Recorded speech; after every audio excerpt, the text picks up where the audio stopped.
안녕하세요, 여러분. 10월 마지막 주 한 주간의 세계 경제 요약해 보겠습니다.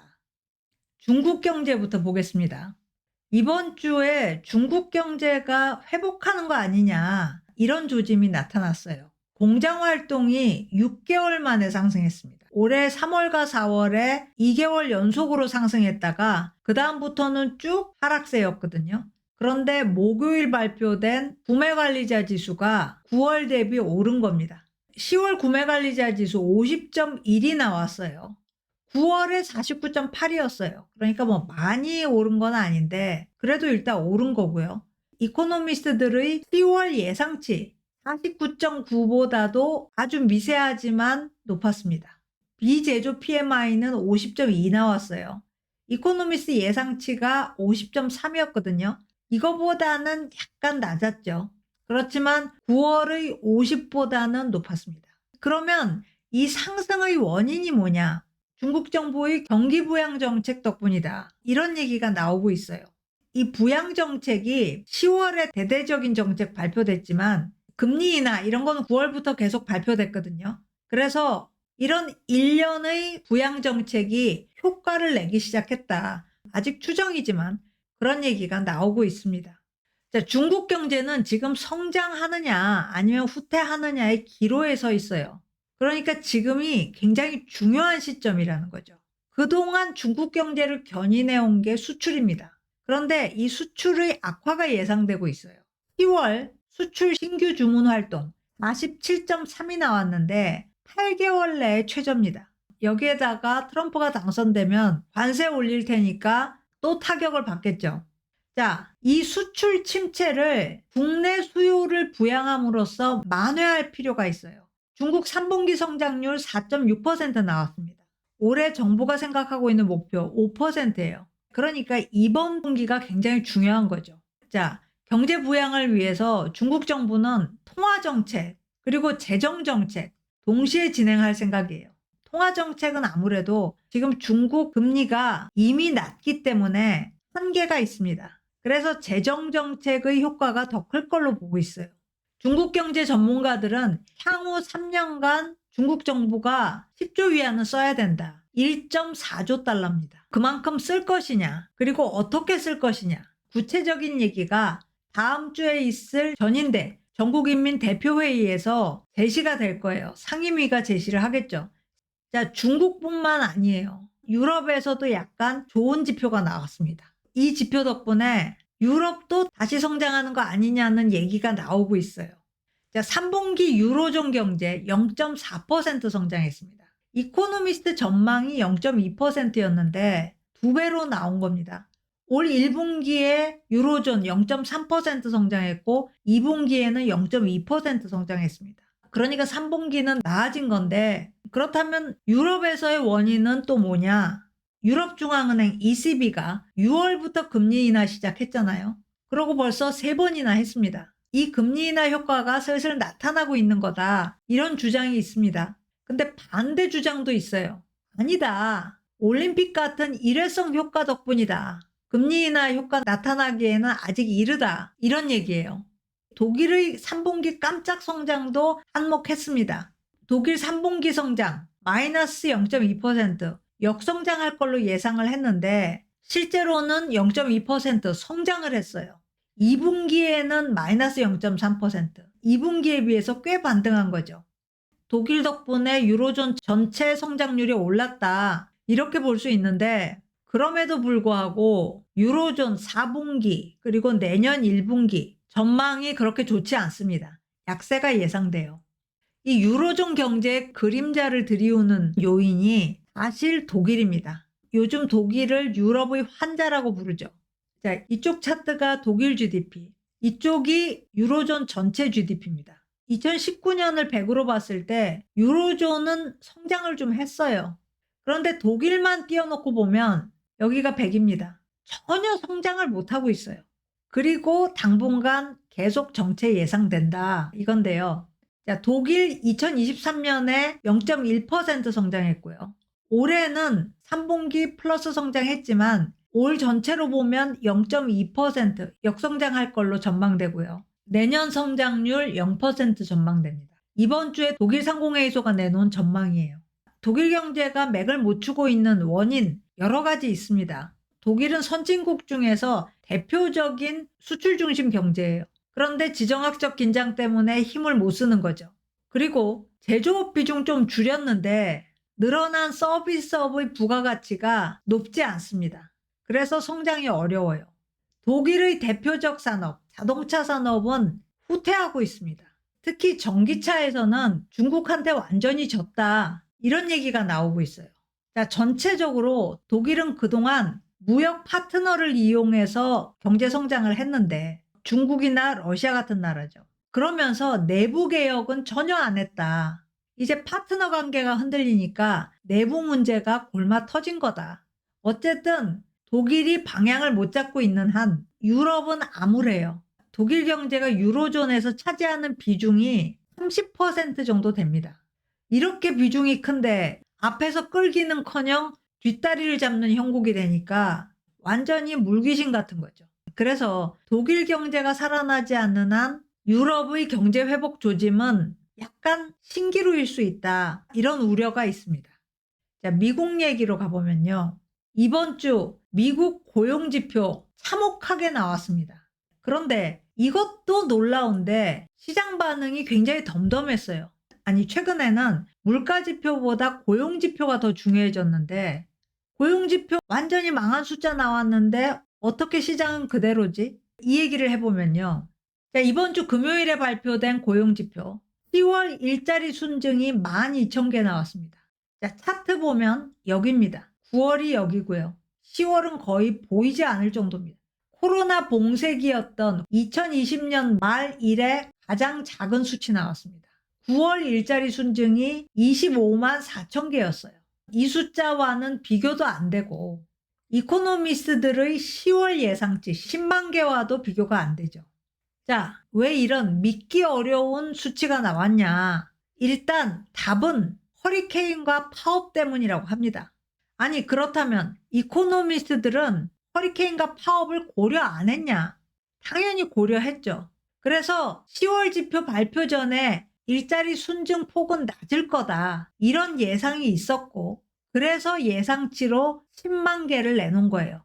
10월에 허리케인 2차례 있었습니다. 그리고 보잉 파업이 있었어요. 이걸 다 감안해서 9월 일자리 순증의 절반에도 못 미치는 10만 개를 예상했다. 이건데 결과는 그거보다 훨씬 더 줄어들었다. 9월 25만 4천 개에서 10월에는 12,000개로 줄었다. 자, 허리케인과 파업 때문에 일자리 순증이 바닥을 친 거다. 그러면 경기 하강은 아니지 않느냐. 그렇게 볼 수 있죠. 이 해석에 기반해서 금요일 주식시장이 상승했습니다. 그뿐만 아니에요. 심지어 장기 국채 수익률도 급등했습니다. 아침에 고용지표 발표되면서 국채 수익률 하락하긴 했습니다. 경기 나빠지면 연준이 금리 더 급하게 내릴 거고 그럼 국채 수익률도 낮아져야 되는 거죠.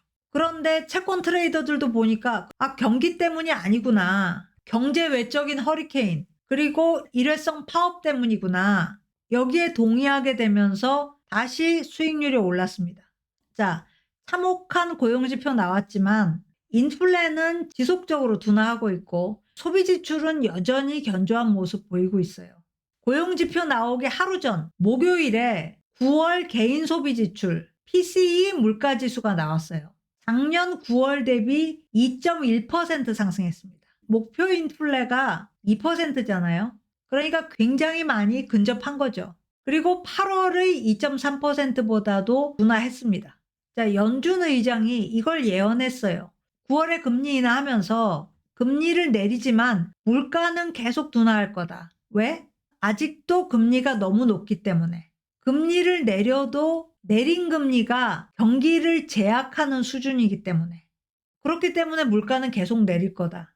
이게 파월 의장의 주장이었거든요. 반대 주장도 있었습니다. 중립금리가 이미 너무 높아졌다. 그래서 금리 내리다가 자칫 중립금리 밑으로 내려가면 곧바로 물가 반등할 거다. 이런 주장도 있었어요. 그런데 이번에 PCE 물가지수 보니까 파월 의장 말이 맞았고 9월 연준의 전복컷이 옳았다. 옳은 결정이었다. 이런 얘기가 나온 거죠. 자, 그런데 사실 이것도 확실하지 않습니다. 누가 옳았는가? 왜냐하면 전체 PCE는 둔화됐는데 식품과 에너지를 뺀 근원 PCE는 작년 9월 대비 2.7% 상승했습니다. 여기에요. 빨간 그래프. 거의 변하지 않았어요. 파란색은 전체 PCE 물가지수 내려간 거 보입니다. 하지만 빨간색은 거의 그대로다. 여기 민트색 이게 뭐냐면 월간 근원 PCE를 연율로 환산한 거예요. 월간 상승률 0.3%. 이게 1년 동안 계속되면 1년간 얼마나 상승할 것이냐. 이게 연율 환산인데 이걸로 보면 2달 연속 상승했어요. 자, 이렇게 보면 인플레 지속 둔화되고 있다는 말 못하는 거죠. 자, 그런데 확실한 게 있습니다. 미국 소비자들 여전히 돈을 많이 쓰고 있다는 거예요. 현재 저축률은 굉장히 낮습니다. 역사적 평균보다 더 낮아요. 그런데 개인 가처분 소득이 추세선을 넘어서 올라가고 있습니다. 추세선 여기입니다. 이 추세선대로라면 지금 여기쯤 와 있습니다. 20조 달러. 단위가 빌리언입니다. 미국 개인 가처분 소득 총합이에요. 지금 22조 달러와 23조 달러 사이죠. 추세선을 훨씬 상회하고 있다. 개인 가처분 소득은 높은데 저축률은 낮다. 이 얘기는 지출을 많이 한다는 거죠. 그래서 결과적으로 3분기 민간 소비 증가율 3.2% 나왔습니다. 2분기보다 더 빠르게 증가했어요. 미국 GDP에서 소비 지출이 차지하는 비중 70% 정도 됩니다. 당연히 GDP가 늘어나는 거죠. 이걸 보고 우리는 일단 미국 경기 좋다 이렇게 말하는 겁니다. 자, 경제가 좋긴 하지만 이번 주 미국 증시 3대 지수가 주간으로 전부 하락 마감했습니다. 금요일 고용지표 발표일에는 3대 지표 다 상승했어요. 문제는 그 전날 목요일에 큰 폭으로 하락했다는 겁니다. 목요일에 나온 PCE 물가지표는 이 하락에 전혀 영향을 안 줬고요. 하락 원인은 빅테크의 AI 비용 이거였어요. 마이크로소프트 등이 증시 하락 주도했습니다. 자, 목요일 급락의 원인 좀 더 살펴보면요. 마이크로소프트와 메타 수요일 장 마감하고 실적 발표했습니다. 이 회사들 다 시장 컨센서스 상회하는 실적 냈어요. 그런데 문제는 AI에 대한 막대한 투자. 지금 분기 4분기에도 이 투자는 이어질 거고 내년에는 더 늘어날 거다. 이런 계획을 내놨다는 거예요. 그리고 급락에 이것도 한몫했을 것 같아요. 이 회사들이 투자 성과를 수치화해서 내놓긴 했습니다. 지난 분기, 지지난 분기 실적 발표할 때 이런 압력을 받았거든요. 그래서 이번에는 수치화해서 얘기를 한 거예요. 근데 이게 투자자를 설득하기에는 불충분했어요. 오히려 투자자를 짜증나게 만든 것 같아요. 자, 마이크로소프트와 메타. 마이크로소프트는 올 들어서 530억 달러 투자를 했습니다. 이게 마이크로소프트 매출의 28%예요. 그런데 2023년까지 그 이전 10년 동안 마이크로소프트의 매출 대비 투자율은 얼마였냐? 평균 12%였습니다. 12%가 올해 갑자기 28%로 뛰어오른 거예요. 메타는 어땠냐? 올해 자본 지출이 380억 달러에서 400억 달러 사이. 메타는 올해 전체 예상치고요. 마이크로소프트는 3분기까지입니다. 근데 이 메타의 올해 자본 지출 380억 달러에서 400억 달러 사이가 메타 매출의 24%예요. 그 전에는 10년치 메타의 평균 투자율은 19%였어요. 메타도 투자율이 급등했죠. 자, 이러니까 투자자들은 그럼 투자 성과 내놔라. 당연히 이걸 원했겠죠. 자, 마이크로소프트가 뭐라 그랬냐? 우리 3분기 클라우드 성장률 33% 중에 AI 기여분이 12%포인트다. 자체적으로 분석해 보니까 이 수치가 나오더라. 이거고요. 메타 같은 경우는 AI가 페이스북과 인스타그램 사용자들의 체류 시간을 늘렸다. 그래서 구매 전환율을 7% 높였다. 이렇게 얘기를 했습니다. 자, 그렇다면 금액으로는 도대체 얼마냐? 이 점 때문에 투자자들이 짜증이 났고요. 또 하나 걱정이 되는 거는 이게 AI 사용처의 전부냐? 새로운 사업은 없느냐? 기존 사업 매력도를 좀 높이는 걸로 가냐? 이런 질문이 나올 수밖에 없죠. 그래서 주가가 급락한 겁니다. 마이크로소프트와 메타 실적 발표 후에 각각 6%, 4% 주가 하락했어요. 그런데 알파벳과 아마존은 반대로 주가가 올랐습니다. 아마존도 3분기에는 자본 지출 엄청나게 했습니다. 자본 지출이 전년 동기 대비 81% 급등했어요. 그런데 아마존 같은 경우는 매출도 11% 늘었습니다. 아마존 매출 11% 증가, 이거 대단한 겁니다. 빅테크 중에 매출이 제일 많은 회사가 아마존이에요. 그렇게 큰 매출 규모에서 11%가 늘었다? 이거 대단한 거죠. 그러니까 투자자들도 만족한 겁니다. 자, 그런데 아마존 포함해서 AI에 대한 투자는 계속되는데 이게 AI의 전부냐?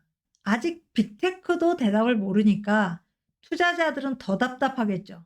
인내심도 동의납니다. 다음번 4분기 실적 발표에서는 더 할 것 같아요. 자, 오늘 스캔 여기까지 하겠습니다. 고맙습니다.